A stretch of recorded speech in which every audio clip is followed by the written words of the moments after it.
Happy motherfucking Halloween. Happy Halloween, man. This is a Halloween edition video. Y'all know we do every edition here. Next is Thanksgiving edition and Christmas edition. We do these, I do these, I've been doing these every year. It ain't gonna stop. Never gonna stop. You know what I'm saying? Even when I blow, I'm still gonna have these dedicated. Hey, it might be hard, it might be better when I do it like that. But that being said, they're gonna get this Mr. Nightmare video out the way. Happy Halloween to the kids. You grown motherfuckers. It's just Halloween. It's just Halloween us. I forgot, bro. I thought Halloween was yesterday. So this my bad. I thought Halloween was yesterday. Nah, that's that, bro. I thought Halloween was yesterday. That's why I posted that what's your name? That poll yesterday. That's why I posted that poll, because I thought yesterday was Halloween. When I was 20 years old. I'm 22 now, so it's not that long ago.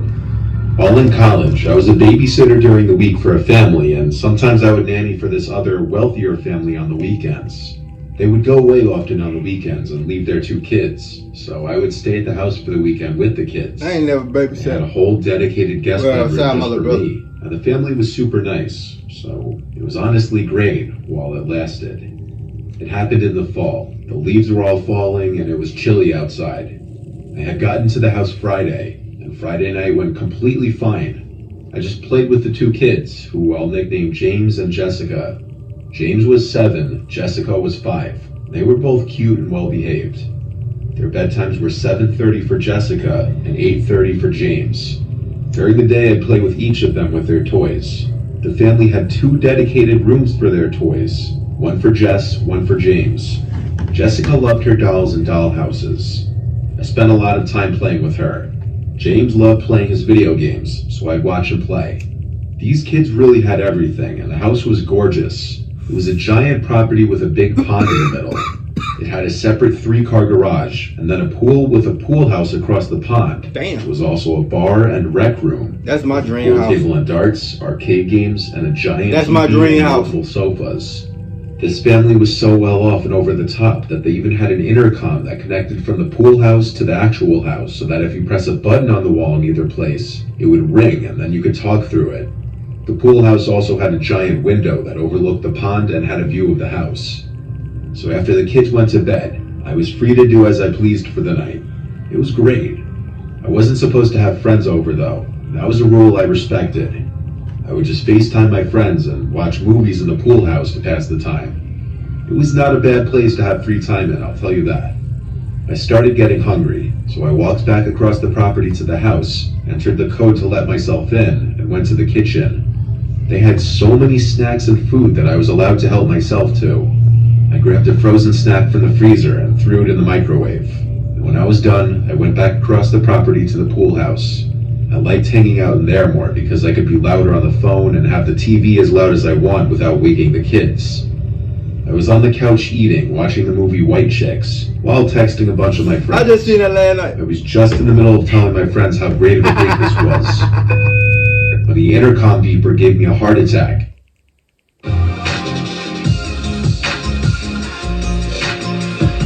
These commercials be catching me off guard. Yes, that's right. The $6,400 health subsidies are real. Under this program, everybody who makes less than $50,000. I went to go press the answer button, and I heard Jessica's voice on the other end, saying she's scared because she keeps hearing noises. Usually she'd sleep through the night, so I'd have to go tuck her back in. I set my food down and ran back across the yard to the house. I entered through the door with the code lock again and went to Jess's room. She must have ran straight back to her bed after we got off the intercom, because she was already back in her bed all scared. I went to tickle her and tuck her in, just so she wouldn't be scared anymore. When she felt better, I left her room, shut the door, and walked down the hall back to the kitchen to grab some wine. As I was looking for a wine opener, I heard the ever so lightest crack in the wood floor from another room. I froze and looked in that direction, instinctively waiting for a second sound. I didn't want to start freaking myself out now. I didn't want Jessica saying she's hearing noises to get in my head. I was thinking it was a regular house settling noise. I admit I was a little creeped out now, but I left the lights and TV on in the pool house, so I had to go back. I went outside, locked the door with the code, and ran across to the pool house. I sat back down on the couch and resumed eating the rest of my food. I didn't end up bringing the wine. I still had White Chicks on, though I was mostly just getting distracted on my phone. And that damn intercom went off again, making me jump in my seat. I hurried to answer it. And when I did, there was silence on the other end. That made me jump. Jessica, I said into the mic. I thought for sure I heard someone breathing, but that's all I could hear. Hell no. I said both Jessica and James' names at least 3 times each. I don't think so, Now bro. I was actually starting to become terrified. I don't think that's I so. called my friend Kelsey and told her I want her to come here because I'm actually getting really scared. Bitch, call the I police. told her that the little girl I'm watching said that she was hearing noises, and then I heard a noise, and now someone pressed the intercom button but didn't say anything. Call I the felt police. like it was not something one of the kids would do. I was still on the phone with Kelsey, who was telling me to stop being paranoid, but she also sounded drunk. Oh. I was looking out Okay. the window to the house the whole time I was on the phone with her. The hallway lights turned on. I told Kelsey this, and any ounce of possibility that it was one of the kids disappeared when a large figure stepped into frame at one of the hallway windows. I screamed and dropped the phone as I was looking at a grown man who seemed to see me, and he was looking back at me. I realized the intercom was still on this What entire the time. fuck? I picked up my phone, hung up on Kelsey, and called 911. And as I did, I was crying, screaming into the intercom that I'm calling 911 right now. Go in there where the Leave us kids alone. at. I was basically screaming everything I said to the police into the intercom. I went back to the window. He wasn't at the window in the house anymore. I was hysterical, crying, begging the 911 operator to please hurry up. She kept telling me to calm down, asking me a million questions. Go check on the kids. I kept yelling the address into the phone, saying please hurry. When she asked are the kids safe, I screamed no. You're in the house still with that man. Bitch, what? You know, the main rule of a babysitter is watching the kids and make sure danger don't go to them. Like, I don't care who kids there is. Kids around me and I feel danger, I'm gonna protect the kids. I don't even fuck around. I don't even know the kids. Oh God, bro. And that's when I heard the scream of Jessica through the intercom, and I completely broke down and fell to my knees crying as the 911 operator was still trying to get me to keep it together. This bitch And I weak. couldn't. I said I don't know what to do, and she said the police are almost there. Go You get need the to wait. kids, bitch. I replied, Oh, yeah, my the God. kids. And she asked if I saw if the man had any weapons. I said I couldn't tell. But then I heard Jessica's voice speaking into the intercom, saying my name. I went over and shouted, yes, I'm here. Get your brother and get out of the house. She was crying, saying that there was a man in here. I said, yes, I know. Just get your brother and come outside now. It was the bravest thing I had ever done, running outside back across the yard to the house and meeting the 2 kids who were already at the door. I grabbed both of them and led them back across. Bitch, that ain't brave. Brave is when you would have went back in the motherfucking house after you'd have seen the motherfucker and got them kids. Not telling them to meet you. Motherfucker. Bad baby. I hope they fire her motherfucking ass.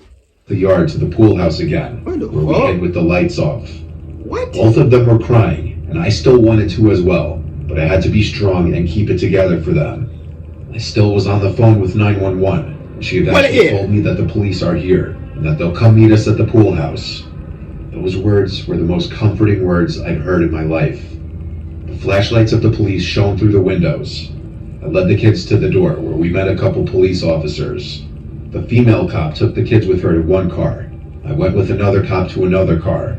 There were already 3 cop cars in the front of the house, and more kept showing up.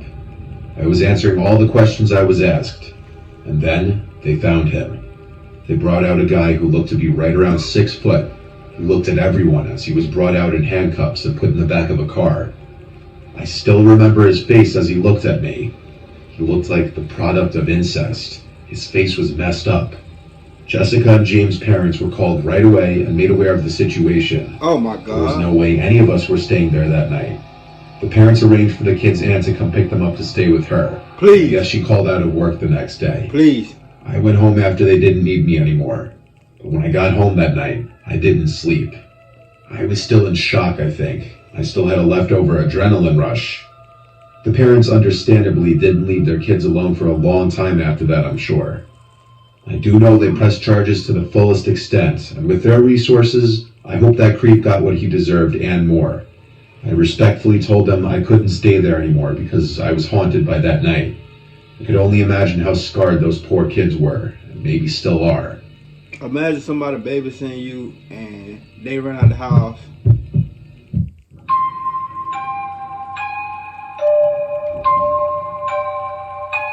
You know how hold on, fuck that. You know how mad I'd be if I had a babysitter and you left my kids in the house while you was outside on the phone or wherever the fuck you were. In the pool house, I think she said she was. She ran in the pool house. My guy. Bitch, what we paying you for? I was 28 years old, solo camping in a local woodland with my beagle Reggie, only realizing I wasn't as solo as I thought. It was November. The weather was still mildly warm during the day, but at night it would get cold. So I came prepared. About now. I brought my portable fire pit, Tomorrow is November. a lighter, and an axe for chopping wood. I also, of course, brought a tent, a sleeping bag, and my fishing gear so that I could fish at the lake. I brought enough food to last the 2 days we'd be there, but if I caught some fish, I would plan to eat it. I hiked from my truck about a mile into the forest until I was near enough to the lake. I set up my campsite in a comfortable little opening, and I brought Reggie along with me to the lake to go fishing. I caught a couple smaller fish that weren't really worth trying to cook, so I threw them back in. Reggie kept looking into the forest at something, and his tail would stop wagging as if he locked onto something. It could have been any number of little animals that he heard or saw. He's well trained not to go running off though, so I don't keep him on a leash. After maybe an hour of fishing, we went for a hike around the lake.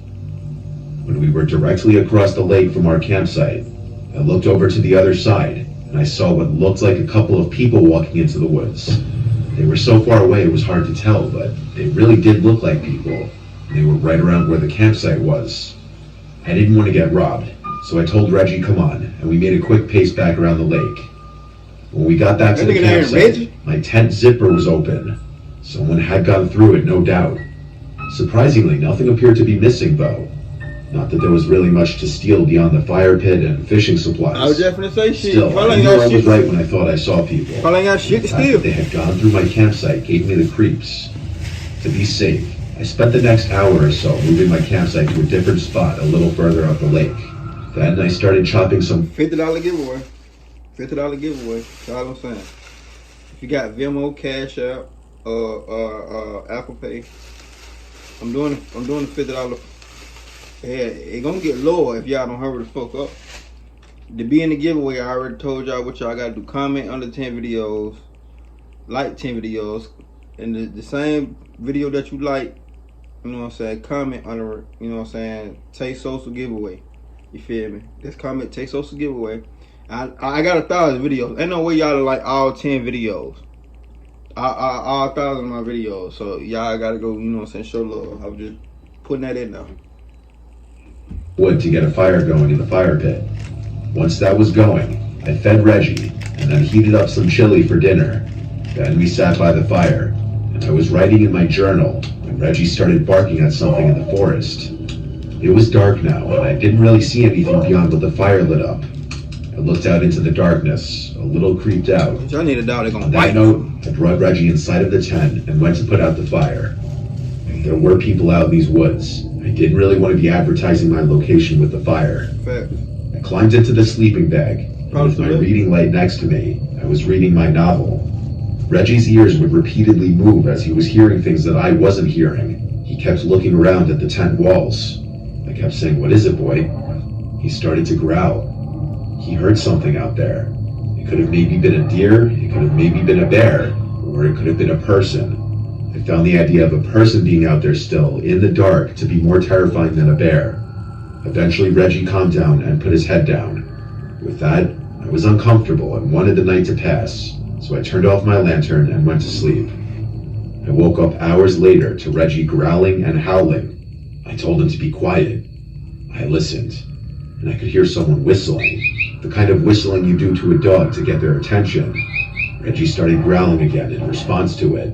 Someone was actually out there at my campsite, in the pitch black darkness, and I was scared shitless. The whistling turned to a clicking noise from someone's mouth. Then footsteps started getting closer to the tent until they were right outside the tent, and then they stopped. Reggie was going ballistic howling, and I grabbed him and got him to be quiet without saying anything. Without the crackling of the fire, there was total silence apart from the wind. Reggie started growling again, looking in the direction of the zipper of the tent. Silence until finally another whistle from right outside the tent door. Hey, buddy. Reggie went ballistic again. I tried I to say, hey, you need help, my guy? You good? If not,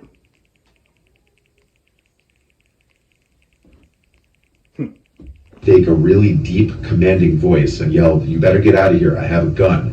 But my voice just came out shaky and scared sounding. bitch ass nigga, you better go. Footsteps nigga. walked away from the tent at a slow, heavy pace until All they would have heard was click clack. So when I heard that first whistle, all they would have heard is click clack, click clack, and I got that big boy click clack. So when my shit caught bite, you gonna shit on yourself, nigga. I ain't even gotta shoot it, nigga. You gonna they shit on faded yourself. away completely. That No. they simply stopped in their tracks not far from the tent because Reggie kept growling on and off for like an hour after that. I couldn't sleep after that, but I was too terrified to leave the tent and pack up everything in the dark.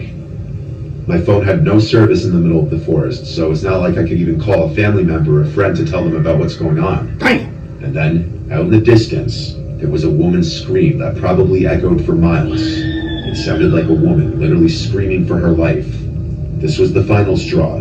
I grabbed Reggie, put on my boots, grabbed my flashlight, and ran. I ran the way I came all the way until I got to my truck. Damn. I still had no cell reception. I slept in my truck that night, and at dawn, I went back into the woods with Reggie back to the campsite. I collected all my things and disassembled my tent. I didn't even pay attention to if my things were gone through again. I was just in a rush to get out of there. Half an hour later, I had the truck loaded up and I was out of there. Fucking. As soon as I had reception, I called this non-emergency police number that I found online to report a woman's scream and suspicious people around my campsite the night before. I don't know what became of any of that, and I don't know what was going on in those woods, but I never returned to go camping there again. I go camping. I'ma have them hounds with me, nigga. I go camping. I'ma have cane corsos, all that. Bitch. You're getting scammed by the IRS if you didn't receive the $6,400 stimulus last night. Let me explain. I'ma shut up. I was home alone one night. Our house is a split-level house, and the upstairs is an apartment basically. So my brother and I live upstairs while our parents live downstairs. It's pretty nice. It was a weekend and I was staying in. It was rainy outside, so my friends didn't really want to do anything. I spent the night watching scary movies in my room. I was watching Dr. Sleep, a movie I'd never seen before, and I was pretty invested in it. That's what The Shining got something to do with The Shining. I'm gonna try to watch that. I've been trying to watch that. I paused it while I went to go grab a snack. I ain't in the gonna kitchen. cap. I've been seeing a lot of reactions, like a lot of reactors, like doing movie reactions. Like I always thought about doing movie reactions to, you know what I'm saying, to new movies, because you know what I'm saying. It ain't like I done seen like, bro. That's all I do is watch movies. Feel me? Watch movies, watch shows. You feel me? So it ain't now a movie that I haven't seen or haven't heard of. So that's why I don't do movie reactions too. And plus, you feel me? I ain't even. I went to the pantry closet, grabbed a box I of feel like crackers, editing all that. and then heard a sound from downstairs, which I dismissed as nothing. I went back to my room, shut the door, and turned the movie back on. I noticed the backyard motion light. Now, was that's how my on, pantry look. and I heard some sounds from downstairs, directly below my bedroom. It sounded like the back door being closed. So to explain the layout of our house, my room is directly above the back door to the house on my parents' floor. Oh no! The walls in this house are paper thin. You could hear a pin drop from downstairs. Damn! So I easily heard someone downstairs. And when I paused the movie, it became more obvious that I was hearing footsteps. I texted my family group chat asking who just got home. My mom answered within a minute saying, "We're not home." That would mean it would have to be my brother, but that would be incredibly weird since he never enters through the back of the house. He also wasn't supposed to be home tonight. I said in our group chat, "I hear someone downstairs. Alex, is that you?" He didn't reply. I heard the footsteps crossing the house towards the front until they were out of earshot. Then I heard footsteps coming up the stairs. I turned off the TV. The footsteps were coming straight down the hall to my room, skipping every other room in the hallway. What? They were heavy footsteps. They got to my door, and then my door opened.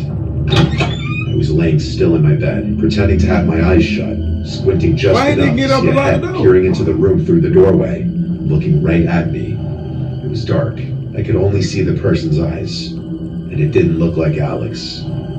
He stood at the doorway, watching for what felt like forever as I laid there pretending to be asleep. After maybe 30 seconds to a minute, he closed the door, but I didn't hear footsteps walk away. I texted my family group chat in all capitals, "Alex, please tell me that's you in the house." He replied back almost instantly, saying, "No, what are you talking about?" That was when I told them someone is in the house. I called 911 and started whispering into the phone, and that was when I finally heard footsteps walk away from the door. He must have heard me start to speak, even in a whisper.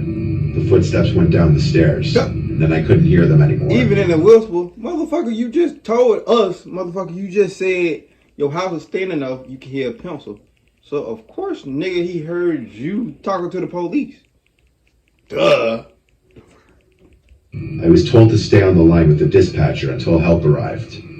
There was a knock at the door downstairs about 5 minutes later, so when the dispatcher told me I was good to go down the line, 5 minutes? I did. In my county, police work in pairs, so the 2 police officers who arrived looked through the whole house with me, checking every closet, under every bed, and when it was determined that the house was clear, they left. One of my parents left the back door unlocked. It was as simple as that. There's no chance of sleeping after something like this happens. Nobody would be home until the next day, so I had to get through this night alone. A little while after the police left, the backyard motion light turned on. Something set it off. I looked out my window and caught just a glimpse of a man walking away from the house into a far dark corner of the backyard where I couldn't see him anymore. I think he may have tried entering the house again, but this time the door was locked. I watched through the window for as long as the motion light was on. When it turned off, it was too dark to see anything out there. As long as the light didn't go off again, then I'd know he wasn't coming back. Thankfully, he never did. Taking half a second to lock your doors can be the difference between someone getting in your house or not. Because my parents forgot to lock the door, I will now forever have the haunting image of seeing that person's head peering into my... Well, now, if you home alone, in general, you supposed to still make sure that the door's locked. Even, you know what I'm saying, in general. You supposed to, if they leave you alone, if you responsible enough, they leave you alone at home, you still responsible enough to make sure all the doors locked. Everything, the windows locked, everything. But you come to my house, your mama can't save you. God probably can't even save you. For me. Because I'm going to hit you at one of these. I'm putting it out there like, I'm hitting you at one of these, bro. This type of bullet that killed Iron Man, you feel me? Like, this shit technical, you feel me? But anyway, I don't even know. Technical. What? Nigga, what?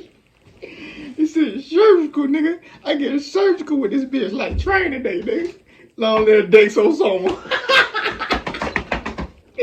That being said, I told y'all what to do to be in the giveaway. If y'all don't want to be in the giveaway, it's cool. But whoever do it, hell, you watching this video, you could be the only person right now. But you have to comment on the 10 videos and like the same video that you comment on. The comment takes also a giveaway. Hell, you could be the first one and nobody else still do it. And you can go on you can get the $50. You will have a date to respond back with your Cash App or your Venmo. A date. If you know what I'm saying, if you chosen. But that being said, give me a thumbs up, like, subscribe. See how much for in that video. Let's ride.